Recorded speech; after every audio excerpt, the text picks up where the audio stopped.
आप सब लोगों से डिम्पल यादव के लिए वोट की अपील करने आया और अपील करने इसलिए आया हूँ कि देश अभी संकट की ओर जा रहा है और ये देश संकट की ओर भारतीय जनता पार्टी के कारण जा रहा है। भारतीय जनता पार्टी की नीतियाँ देश विरोधी हैं। ये भारतीय जनता पार्टी आपने देखा ही है कि भाई भाई को आपस में लड़ाने का भी काम कर रहा है और देश को बांटने की इनकी साजिश है। तो हम लोगों की जिम्मेदारी बन जाती है, सब लोगों की जिम्मेदारी बन जाती है और ये हम लोगों ने नहीं, पूरे उत्तर प्रदेश और देश की जनता ने तय कर लिया है इस भारतीय जनता पार्टी को, सरकार को देश से हटाना है। और इन्होंने, आप सब लोग समझते हैं, किसी भी वर्ग के लिए 10 साल और 7 साल की डबल इंजन बोलने वालों की सरकार ने कोई भी काम नहीं किया है। केवल जनता को वादे करके भ्रमित करने का काम किया है। आपको याद है सबसे पहले इसने कौन सा नारा दिया था? याद रखना चाहिए, आप सब लोगों को याद रखना चाहिए था। जितने भी इन्होंने वादे किए थे, एक भी वादा अभी तक इन्होंने 10 साल दिल्ली की सरकार और 7 साल उत्तर प्रदेश की सरकार ने एक भी वादा पूरा नहीं किया है। तो ये भारतीय जनता पार्टी की सरकार, डबल इंजन की सरकार, झूठ बोलती है और झूठ बोलने के साथ साथ ये बेईमान भी है और बेईमान के साथ साथ भ्रष्ट भी है। आप देख ही रहे हो, आपको याद है पहला नारा कौन सा था? हम अच्छे दिन लाएंगे। बताओ, जब कोई काम इन्होंने किया ही नहीं, जनता के लिए कोई काम नहीं किया है, तो फिर अच्छे दिन कहाँ से आए? अब इन्होंने नारा दिया था, अभी नारा दे रहे हैं, सबका साथ, सबका विकास और सबका विश्वास। बताओ, किसी का भी विश्वास जीत पाए? किसी का भी विश्वास, ये किसी भी वर्ग का विश्वास अभी तक नहीं जीत पाए और इन्होंने जनता को धोखा देने का काम किया, जनता को भ्रमित किया है। इन्होंने कहा था कि हम किसानों की आय हम दोगुनी करेंगे। इन्होंने कहा था कि हम सस्ती बिजली और 24 घंटे बिजली, कहा था। अब बताओ, यहाँ हम तो देख रहे हैं सबसे ज्यादा परेशान बिजली वालों ने किया है। बताओ, किया है? हर रोज छापा, हर रोज छापा और छापा के साथ साथ जुर्माना और जुर्माना के साथ साथ एफआईआर, और एफआईआर जसवंतगढ़ थाने में नहीं होगी, कहाँ होगी? कितनी दूरी पर है? कितनी दूरी पर है? क्या जसवंतगढ़ में थाना नहीं था? और ऐसा क्यों किया? और इसके साथ साथ ये एक्शन सेटिंग करते हैं, पैसे का सेटिंग करते हैं। अगर पैसा दे दो तो शायद जुर्माना माफ हो जाएगा या कम हो जाएगा। ये तो चल रहा है, बताओ, चल रहा है, पूरे जसवंतगढ़ में चल रहा है। और सबसे ज्यादा शायद उत्तर प्रदेश में एफआईआर जसवंतनगर में हुई, सबसे ज्यादा एफआईआर जसवंतनगर में, और रिस्पेक्ट भी दी गई है।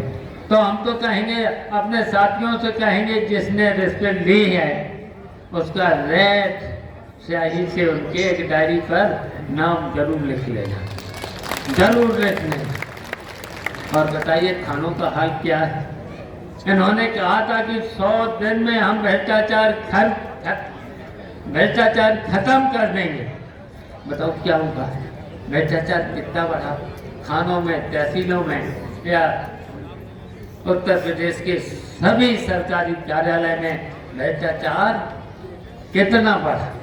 उन्होंने कहा कि हम देश पर कर्जा कम करेंगे, अब देश पर कर्जा 5 गुना बढ़ा है। बताओ, सब बातें इसकी झूठी निकली। और बाबा जी यहाँ का क्या कह के गए?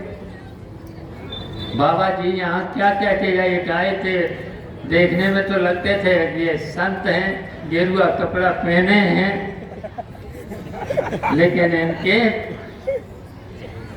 विचार तो नहीं लगे, इनके संत जैसे विचार तो नहीं लगे। क्या कह रहे थे? हमारे लिए भी कुछ बोला था, और कितनी झूठी बातें बोल करके गए। कोई काम किया है? बताओ, 7 साल में उत्तर प्रदेश की सरकार ने, बताओ यहाँ कोई काम किया? कोई नया काम किया है?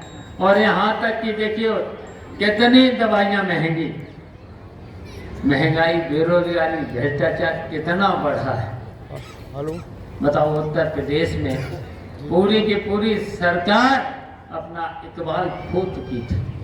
इस समय पूरी सरकार, और पूरी सरकार ने अधिकारियों के भरोसे प्रदेश छोड़ दिया है। और अब अधिकारी रिश्वत लेने में लगे हैं। जब रिश्वत लेने में लगे हैं, और यहाँ तक कि भारतीय जनता पार्टी के एमएलए और एमपी की अगर सिफारिश कर दी तो उस पर रिश्वत और बढ़ जाती। और मैं इसलिए बताना चाहता हूँ, ये नेताजी का भी क्षेत्र रहा। नेताजी यहाँ से 7 बार एमएलए आप लोगों ने चुना, 4 बार यहाँ से एमपी बनाया।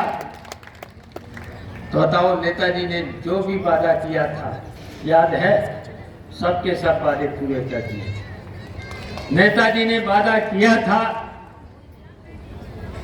चुंगी सबसे पहले ओथ लेने के बाद चुंगी को माफ कर दिया, किसानों के कर्जे माफ कर दिए, कक्षा 12 तक के लड़के लड़कियों की फीस माफ कर दी, और यहाँ तक कि व्यापारियों के लिए भी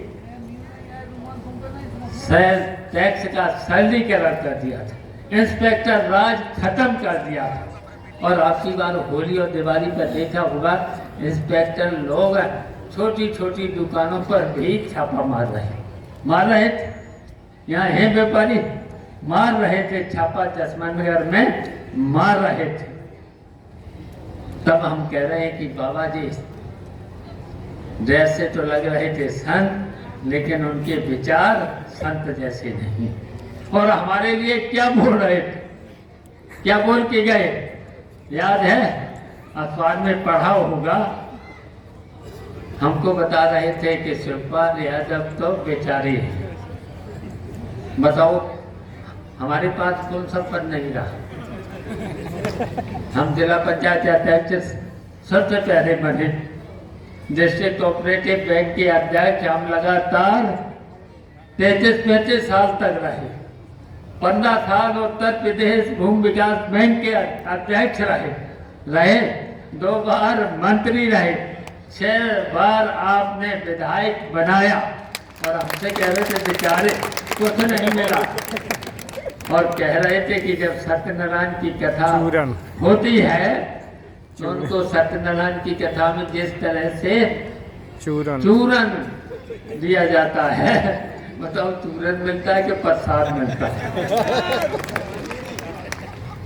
प्रसाद नहीं तो पंजीरी कहो, प्रसाद कहो, प्रसाद ही तो है वो। पंजीरी भी मिलती है, चिन्नामेंट भी मिलता है, तो ये मिलता है। और बाबा जी कह रहे थे कि चूरन मिलता है। तब हमने कहा अगर चूरन मिलता है तो हमने तो कई लोगों का हमने क्या हाजमा दुरुस्त कर दिया। हमने हाजमा दुरुस्त किया है, और आपकी बार सरकार का, उत्तर प्रदेश की सरकार का तो थोड़ी देर बात करेंगे, लेकिन अभी दिल्ली की सरकार का हाजमा दुरुस्त करना, बताइए करोगे? और आपकी बार इनका ऐसा इंजेक्शन लगाना, 7 तारीख को ऐसा इंजेक्शन लगाना जिसकी चीख दिल्ली तक पहुंचे। जिंदाबाद जिंदाबाद। बताओ, ऐसा इंजेक्शन, वोट का इंजेक्शन, ऐसा वोट का इंजेक्शन साइकिल का बटन दबा करके ऐसा लगाना इनकी जिसकी आवाज चीख दिल्ली तक पहुंचे। समाजवादी पार्टी जिंदाबाद जिंदाबाद। समाजवादी पार्टी जिंदाबाद जिंदाबाद। बताओ करोगे? करना बताओ, किसानों की आय हम दोगुनी कर देंगे, किसानों की आय हम दोगुनी कर दें। खाद बीज सब महंगा कर दिया है। 50 बोरी की पहले आती थी बजट, 50 बोरी की 40 कर दिया। DAP की हालत क्या कर दी, यूरिया के पर भी रेट बढ़ा दिया। तो इसलिए देखिए, महंगाई, बेरोजगारी, भ्रष्टाचार कितना बढ़ा। बताओ, हम लोगों ने तो नौकरियां भी दी, और यहाँ तक कि किसानों को जो 60 साल के ऊपर के हो जाते थे, तो बूढ़े और बूढ़ी बुढ़ियों को भी हमने, नेताजी ने पेंशन देने का काम किया था। इन्होंने तो वो भी रोक दिया, सबको परेशान किया है। ये फौजी भाई बैठे हैं, बताओ नेताजी ने फौजियों के लिए कितना बड़ा काम किया था, कितना बड़ा काम किया था। जब कोई शहीद होता था देश की सीमा पर, कोई सैनिक अगर शहीद होता था तो उनकी फिर वर्दी आती थी। नेताजी ने जब रक्षा मंत्री बने तो नेताजी ने सम्मान के साथ DM SP जब उनकी पार्थिव शरीर आएगा तो उनके सम्मान के साथ उनका डेड बॉडी का दफन सम्मान के साथ हो रहा है। और फिर उसके परिवार को 20-20 लाख रुपया सरकारी खजाने से दिया जाए, ये नेताजी कानून बना दिया था। तो नेताजी ने तो ऐसे काम किए थे, सब वर्ग के लिए काम किए थे। तो इसलिए हम यही अपील करेंगे, यही आपसे निवेदन करेंगे। हमेशा आप लोगों ने नेताजी को 7 बार और 4 बार MP, हमें भी 6 बार आपने लगातार MLA बनाया, और लगातार हमारी लीड बढ़ाते गए, बढ़ाई। सबसे पहले तो हम 13,000 से जीते, फिर उसके बाद 50,000 से, फिर 70,000 से, फिर 80,000 से, और इससे पहले 92,000 से आपने जिताया था। और डिम्पल को अभी उपचुनाव 1 साल पहले हुआ था, तब कितने से जिताया था? 1,06,000। और एक बात तो समाजवादी पार्टी ने, मुझे याद है, इसी जसवंत नगर क्षेत्र से 1,51,000 से जीता था, जिताया था। और अबे चुनाव लड़े थे, फिर कितने हार के चले गए।